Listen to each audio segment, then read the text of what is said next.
नमस्ते everyone, welcome back to the channel. मैं हूं सी रविशंकर शर्मा। अगर आप चार्टर्ड अकाउंटेंट है, फाइनेंस प्रोफेशनल है या कॉरपोरेट फाइनेंशियल रिपोर्टिंग में काम करते हैं तो ये वीडियो आपके लिए है। आज हम इंड एस 110 की थियरी नहीं पढ़ने वाले। आज हम देखेंगे कि लिस्टेड कंपनीज में, बड़े कॉरपोरेट ग्रुप्स में कंसोलिडेशन एक्चुअली कैसे होता है। इमेजिन कीजिए 31 मार्च है, ग्रुप की 5 सब्सिडरीज अपना ट्रायल बैलेंस भेज चुकी है। सीएफओ को कल मॉर्निंग में कंसोलिडेटेड फाइनेंशियल स्टेटमेंट चाहिए। ऑडिटर्स वर्किंग पेपर्स मांग रहे हैं और अब रेस्पॉन्सिबिलिटी आपकी है। सबसे पहला स्टेप क्या होगा? क्या हम डायरेक्ट जर्नल एंट्रीज पास करेंगे या पहले ट्रायल बैलेंस वैलिडेट करेंगे, इंटर कंपनी बैलेंस एलिमिनेट करेंगे, रिकनसाइल करेंगे या फिर फॉरेन सब्सिडीज को ट्रांसलेट करेंगे? इस प्रैक्टिकल जर्नी को हम आज स्टेप बाय स्टेप समझेंगे। इस वीडियो में हम 12 real life consolidation cases discuss करेंगे जो फाइनेंस टीम्स हर मंथ एंड और ईयर एंड क्लोज में हैंडल करती है।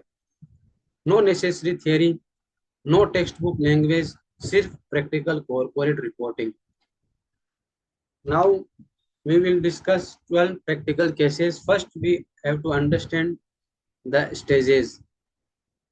So first stage, so हम कंसोलिडेशन करने के 9 स्टेज कंप्लीट करके अपन कंप्लीटली बहुत अच्छे से कंसोलिडेटेड फाइनेंशियल स्टेटमेंट बना सकते हैं। सबसे पहले अपन को ट्रायल बैलेंसेस का कलेक्शन करना है। उसके बाद में अकाउंटिंग पॉलिसीज रिव्यू करनी है एवरी ट्रायल बैलेंस की जो रिलेवेंट कंपनी रहती है। स्टेज 3 के अंदर रिपोर्टिंग डेट अलाइनमेंट करना रहता है। यदि थोड़ा 1-2 दिन का यदि फर्क है या फिर 1-2 महीने का फर्क है या कितने दिन का गैप है, एडिशनल कुछ अपन को कोई सब्सिडरी के लिए एडिशनल फाइनेंशियल स्टेटमेंट बनाने या नहीं बनाने, वो सब देखने रहेंगे। स्टेज 4 में वंस रिपोर्टिंग डेट अलाइनमेंट हो जाता है तो इंटर कंपनी रिकंसिलेशन देखते हैं। उसके बाद में स्टेज 5 में कंसोलिडेटेड जर्नल एंट्रीज अपन को करने होते हैं। स्टेज 6 में गुडविल एंड एनसीआई कैलकुलेशन करना रहता है। एनसीआई मतलब नॉन कंट्रोलिंग इंटरेस्ट।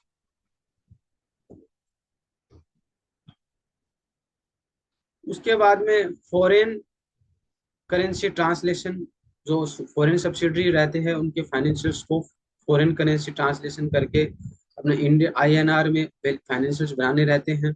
स्टेज 8 में कंसोलिडेटेड फाइनेंशियल स्टेटमेंट बनाने हैं और स्टेज 9 में ऑडिट रिव्यू। देन वंस अपन कंसोलिडेटेड फाइनेंशियल स्टेटमेंट बना देते हैं उसके बाद में ओनली ऑडिट रिव्यू पेंडिंग रहता है। So before consolidation begins, case 1 हम लेते हैं ट्रायल बैलेंस का collection. So for example 5 subsidiaries है, एक माइनिंग है, एक स्टील है, एक पावर है, एक फॉरेन सब्सिडरी है और एक डोमेस्टिक सब्सिडरी है। तो इन सबको सबमिट करके अपन को वैलिडेट करना रहता है और एक कंसोलिडेटेड चेकलिस्ट जो अपन पहले से बना के रखना रहता है। तो उसमें अपन को क्या क्या देखना रहता है, like trial balance validation major close हो गए हैं, okay. Then chart of accounts mapping to group level हो गया है, ओके। रिपोर्टिंग डेट अलाइनमेंट हो गया है, okay. Accounting policy consistency review check कर लिया है अपन ने, ओके। देन हमारा एक केस, देन हम एक लेवल तक अपना कंप्लीट होते हैं। यहाँ से अपन कंसोलिडेशन स्टार्ट कर सकते हैं। नाउ फ्रेंड, अपन रिमेनिंग 11 केसेस में डिस्कस डिफरेंट टाइप के एडजस्टमेंट कंसोलिडेशन से रिलेटेड सब चीजें डिस्कस करेंगे। Now come to we are coming on case 2, inter company mismatch. For example receivable आ रहा है 50 करोड़ और पेएबल आ रहा है 47 crore. For example like parent company का रिसीवेबल दिख रहा है 50 करोड़ और सब्सिडरी का पेएबल दिख रहा है 47 करोड़, पर एक्चुअली होना चाहिए 50-50 करोड़। अब 3 करोड़ का गैप आ गया, तो ये अपन को चेक करना है कि किस रीजन के कारण ये गैप आया है। तो क्या रीजन हो सकते हैं? या तो गुड्स इन ट्रांजिट होगा, या कुछ टाइमिंग डिफरेंस होगा, या कुछ पेंडिंग इनवॉइस होंगे जो अभी बुक होने से बचे हुए हैं, या फॉरेक्स ट्रांसलेशन वेरिएंस होगा कुछ फॉरेक्स रेट के कारण। तो ऐसे अपन को ये देखना रहता है।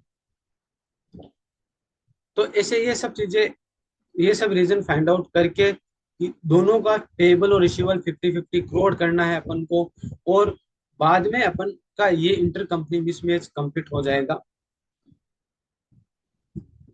Case 3, inventory transfer. For example, mining company है, माइनिंग कंपनी ने स्टील कंपनी को इन्वेंट्री ट्रांसफर किया है। इन्वेंट्री ट्रांसफर जब करते हैं तो कॉस्ट प्लस बेसिस पे ट्रांसफर करते हैं, तो उसमें प्रॉफिट भी एड रहता है। तो अपन को जो unrealised profit in remaining inventory है वो अपन को उसको एलिमिनेट करना है, और उस पर फिर डेफर टैक्स रिकॉग्नाइज करना। सो फ्रेंड, इन्वेंट्री ट्रांसफर के केस में यदि कुछ स्टॉक रह जाता है तो उस पर अनरियलाइज्ड प्रॉफिट होता है, उसको अपन को एलिमिनेट करना है और डेफर टैक्स को भी रिकॉग्नाइज करना है। नेक्स्ट दूसरा केस आता है, केस फॉर एसेट ट्रांसफर। यदि अपन ने एसेट ट्रांसफर किया है तो अपन को उस केस में जो गेन होता है उसको एलिमिनेट करना रहता है, क्योंकि एक ग्रुप एंड अपन एज ए ग्रुप फाइनेंशियल्स बना रहे हैं। तो एक सिंगल एंटिटी होती है वो लाइक खुद से खुद प्रॉफिट नहीं कमा सकती, खुद ही सेल करके खुद बाय करके प्रॉफिट नहीं कमा सकती। तो उस प्रिंसिपल के अकॉर्डिंगली जो इंटर कंपनी, एक कंपनी से दूसरे कंपनी में, जो खुद की ग्रुप कंपनी से दूसरी ग्रुप कंपनी में एसेट ट्रांसफर किया, उस पर प्रॉफिट हो रहा है, तो वो अपन को एलिमिनेट करना है। फर्दर कैरिंग वैल्यू को एडजस्ट करना रहेगा, वो प्रॉफिट कम करके। सेकेंड, अब उस पर डेप्रिसिएशन है, कैरिंग वैल्यू कम हो गया है, तो एक्चुअल में कम वैल्यू पे डेप्रिसिएशन लगना चाहिए, तो वो डेप्रिसिएशन का भी एडजस्टमेंट अपन को करना रहेगा। उसके बाद में आता है case 5, inter to internal financial elimination, inter company loan. So अब होल्डिंग कंपनी ने सब्सिडरी कंपनी को लोन दिया है, तो उस लोन को रिसीवेबल, तो लोन रिसीवेबल और लोन पेबल ये दोनों एलिमिनेट हो जाएंगे। इसके बाद में लोन पे इंटरेस्ट रिसीवेबल, इंटरेस्ट पेबल है, उसको भी एलिमिनेट करना रहेगा। तो इस केस में दो एडजस्टमेंट अपन को करने रहेंगे। तो इस हिसाब से इंटर कंपनी लोन का भी एडजस्टमेंट अपन का कंप्लीट हो जाएगा। उसके बाद में आता है dividend flow. For example, subsidiary holding company ने इक्विटी, होल्डिंग कंपनी ने इक्विटी इन्वेस्ट करके रख रखा है सब्सिडरी में।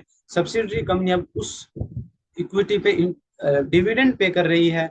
तो सेम वो एक, फॉर एग्जाम्पल, अब अपन फाइनेंशियल बना रहे हैं, अपन को एक सिंगल एंटिटी के अकॉर्डिंगली सोचना है कि ये जितने भी ग्रुप कंपनीज है वो एक सिंगल एंटिटी है। तो खुद खुद में खुद इन्वेस्ट करके अपन इंटरेस्ट डिविडेंड नहीं कमा सकते, तो अपन को डिविडेंड इनकम को एलिमिनेट करना रहेगा। और एनसीआई का एडजस्टमेंट जो फॉर नॉन कंट्रोलिंग पोर्शन है वो भी करना रहेगा अपन को। इस हिसाब से ये डिविडेंड फ्लो वाला केस भी कंप्लीट होता है। नेक्स्ट आता है case 7, foreign currency translation. Friends, एक फॉरेन सब्सिडरी है, उसका फॉरेन करेंसी में फाइनेंशियल्स बनते हैं। अब अपन को कंसोलिडेशन करना है, कंसोलिडेशन आईएनआर में हो रहा है। फर्स्ट अपन को फॉरेन करेंसी के फाइनेंशियल्स को इंडियन करेंसी में कन्वर्ट करना है। तो इसके लिए जो एसेट और लायबिलिटी रहती है बैलेंस शीट में, उनको क्लोजिंग रेट के बेसिस पे करना है, और रेवेन्यू और एक्सपेंस रहता है उसको एवरेज रेट के बेसिस पे करना है, और जो इक्विटी रहता है उसको हिस्टोरिकल वैल्यू पे करना है रहता है। और बाद में फॉरेन जो भी डिफरेंस आता है वो फॉरेन करेंसी ट्रांसलेशन रिजर्व में ट्रांसफर करना रहता है।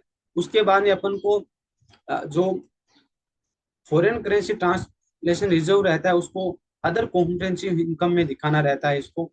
और बाद में इस फॉरेन सब्सिडरी का अपन कंसोलिडेटेड फाइनेंशियल स्टेटमेंट बनाते टाइम लाइक आईएनआर की एंटिटी का जैसे कंसोलिडेशन करते हैं वैसे ही कंसोलिडेशन कर सकते हैं। तो ये कंप्लीट हुआ अपना case 7, foreign currency translation.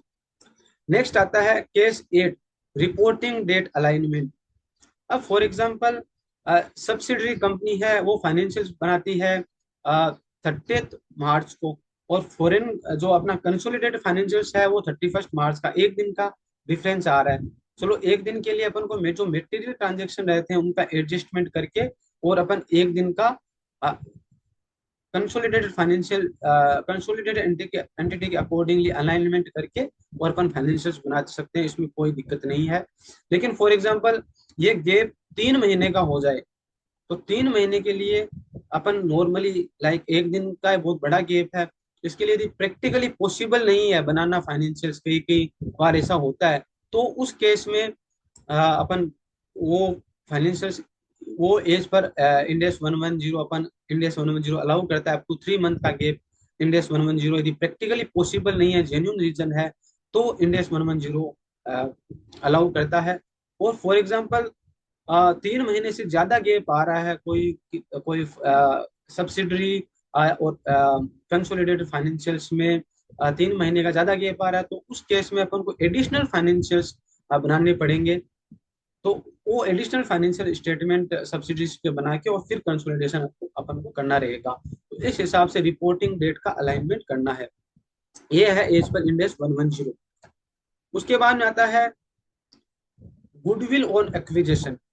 Friends, यदि सिंपल कंसेप्ट है, यदि परचेज कंसिडरेशन अपन ज्यादा पे कर रहे हैं नेट एसेट वैल्यू से, तो ये होगा अपना गुडविल। और परचेज कंसिडरेशन कम पे कर रहे हैं और नेट एसेट वैल्यू ज्यादा है अपना, तो वो होगा अपना कैपिटल रिजर्व। नेक्स्ट आता है रेवेन्यू वैलिडेशन। सो फ्रेंड, अपन को चेक करना है कि जो एक्सटर्नल रेवेन्यू है वो इंक्लूड हुआ है ना, और जो ग्रुप का जो इंटर इंटर कंपनी ट्रांजेक्शन के कारण जो ग्रुप को बेनिफिट हो रहा है वो एलिमिनेट कर दिया है ना। सब्सिडीज को जो सेल परचेज किया है, इंटरेस्ट इनकम एक्सपेंस, वो एडजस्टमेंट एलिमिनेट करके अपन ने एडजस्टमेंट कर दिया है ना। और बाद में अपन को कुछ सिग्निफिकेंट कुछ वेरिएंस दिख रहा है, तो वॉल्यूम और प्राइस वो रिकनसाइल हो रहा है नहीं हो रहा, वो सब अपन को देखना रहेगा। तो फाइनेंशियल क्लोज ये अपने अराउंड 10 केसेस कंप्लीट होते हैं। और फ्रेंड, अब इसके अंदर एक लोन और इंटरेस्ट का भी कवर हो गया, और डिविडेंड का भी कवर हो गया। इसके बाद में फॉरेन करेंसी का कवर हो गया, रिपोर्टिंग डेट अलाइनमेंट हो गया, inter company loan, dividend flow. एक फॉर एग्जाम्पल एक कैश फ्लो, मान लो कि एक केस में अपन को कैश फ्लो बनाना रहे, तो तो ग्रुप कैश फ्लो बनाने के लिए जो एक कंपनी से दूसरे कंपनी के जो ट्रांजेक्शन है वो एलिमिनेट करके अपन को कैश फ्लो बनाने हैं। एक दूसरा चीज, कंप्लीट फाइनेंशियल स्टेटमेंट के लिए अपन को एक statement of change in equity भी बनाना रहेगा नोट्स टू अकाउंट के साथ में। जितने भी एलिमिनेशन रिकंसिलेशन सब करते हैं उनके प्रॉपर वर्किंग डॉक्यूमेंट होने चाहिए अपन के ऑडिट के लिए।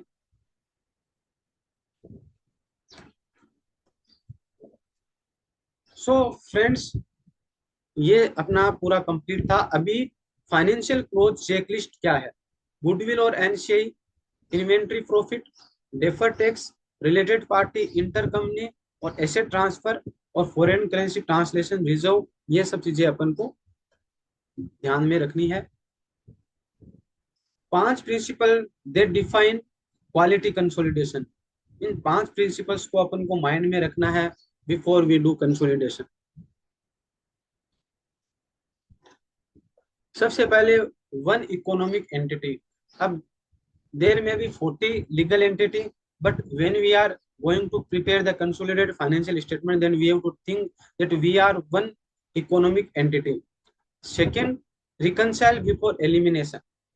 So, एलिमिनेट करने से पहले अपन को पूरा रिकंसिलेशन होना चाहिए। जैसे अपन ने सबसे पहले केस में देखा था, जो लोन होता है कोई अपन ने जैसे रिसीवेबल और पेएबल है 50 और 47 का है, उसमें किस रीजन के कारण वो डिफरेंस आ रहा है वो रिकंसाइल करना है। उसके बाद भी अपन को एलिमिनेशन का कंसोलिडेटेड जर्नल एंट्री करना है, उससे पहले नहीं करना है।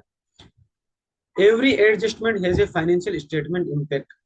Friends, based on double entry there will financial statement में इम्पैक्ट आएगा, कुछ भी एडजस्टमेंट करो तो वो अपन को ध्यान में रखना है। Each consolidation entry affects P&L, balance sheet और other comprehensive income. Understand the full downstream effect before posting. So otherwise don't post. Then documentation is a critical as the entry. Friends, for every entry reconciliation we need proper working documentation, because ये audit के time auditors को अपन को देना रहता है, तो auditor में ask for this, so we have to keep this. Understand the business first. So accurate consolidation require deep knowledge of group structure, intercompany flows and commercial substance. Thank you friends. Thank you for uh, thank you for your time and thank you for watching this video.